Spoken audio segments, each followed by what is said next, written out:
So what is a cutoff? And this is one example of what I pieced from cutoffs.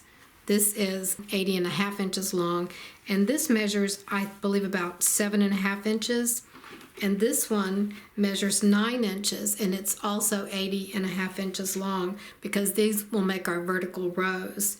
And these cutoffs came from when I made the quilt Anita's Arrowhead, and there's a link at the bottom in the description.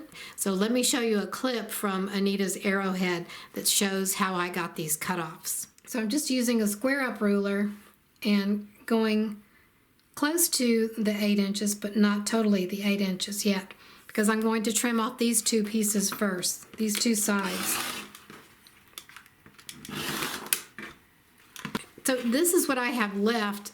As you noticed in the clip, the first side that was cut off was 10 inches, and the second one would be 8 inches long. So I separated them, but what I did when I pieced these, this is the 8-inch side, and I trimmed it down to 7.5 inches, and this is the 10-inch side, and I trimmed it down to about 9 inches. Now these will not be the same width, but it didn't really matter because I tried to center each piece as I pieced them together so I could trim off both sides at the end. And these are the sizes I got. So don't worry about if they are wonky or not. They'll all come out. And this will be one of your vertical rows, and this will be another vertical row. Now I'm going to show you what an orphan unit is and how I put them together for this quilt. I'll just show you several examples. These are flying geese, and they're 3 inches wide. These were done for a class I took from Winnie Fleming, her Borders Mystery class, and these were the leftovers. And then I have the rest of these here are half square triangles and 9 patches. The 9 patches are also from Winnie Fleming's Borders class. These half square triangles can be from anything that I've had. The orphan units I like to keep separated by size. This is 6-inch finished in this package. These are 2.5-inch finished, where that's an odd size. These are 2-inch finished, and these are 3-inch finished. So I keep these separate like this for when I want to put them together in a quilt, because you want to sew the like sides together. It just makes it easier to make your quilt. So these I just alternated the 9 patches and the half square triangles. I just threw them all together willy-nilly. I didn't think about what I was doing.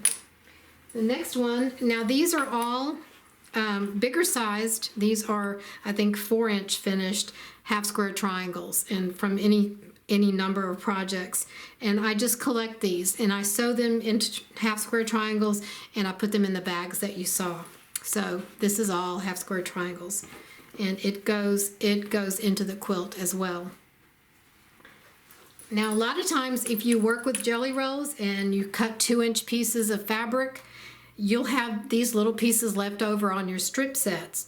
Well, I cut them into 4.5 inches because 2 strips at 4.5 inches makes a 4-inch finished block. And this is just like a rail fence, so I alternated these this way, all the way down. Rectangles, 2.5-inch by 4.5-inch rectangles, and these are all just straight set. This is from a Dresden plate that we made. So we had a few of these left over, and I just stitched them together. And this isn't angled here. I'm just going to cut it off. Then I'll measure out my 80.5 inches and then cut the bottom. I have no idea how I ended up with so many of these black and white 4 patches. I had enough to make 3 of these rows, but I'm only putting 2 of them in this quilt. This again is 80 inches long, 80.5 inches long. So there will be 2 of these in this quilt. And here's another one with just the rectangles. But I had this little piece cut off from something else. I just made a 4.5-inch block and put it in there. This is leftover from the Morning Star quilt, and it had all these isosceles triangles, and most of these are from the light section. This is the only fabric I purchased for this quilt top, And this will be the 1/2 inch finished little sashing between each vertical row, and it will also be the binding.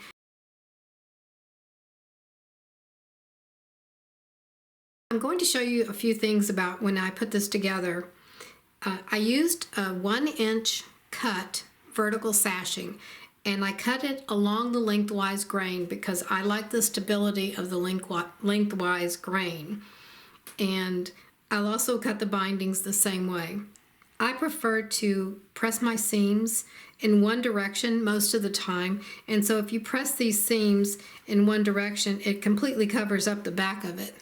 I was cutting these vertical strips 80.5 inches long because I wanted an 80-inch finished length. Now you can cut whatever length you want.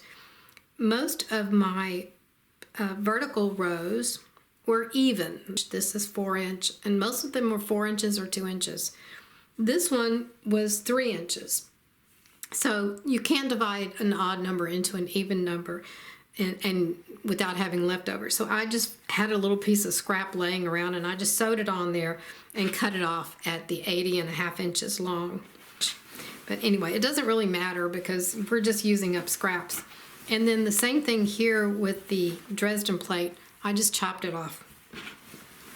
And this was one of the cut-offs that I used, and it was a little bit too long, so I just cut that off too. And I don't really care if it doesn't come out right because these are all scrap quilts. And when I sew these long vertical rows together in the sashing here, I like to put the pieced part down on the feed dogs. The seam allowances are touching the feed dogs, and the sashing goes on top. And the reason I do that is because these sashings are cut on the lengthwise grain and they have no give. So if you put those next to the feed dog, it's just going to pull it, and then your top layer will just kind of bunch up like this. If you put the seam lines down by the feed dogs, you have more opportunities to ease that fabric in.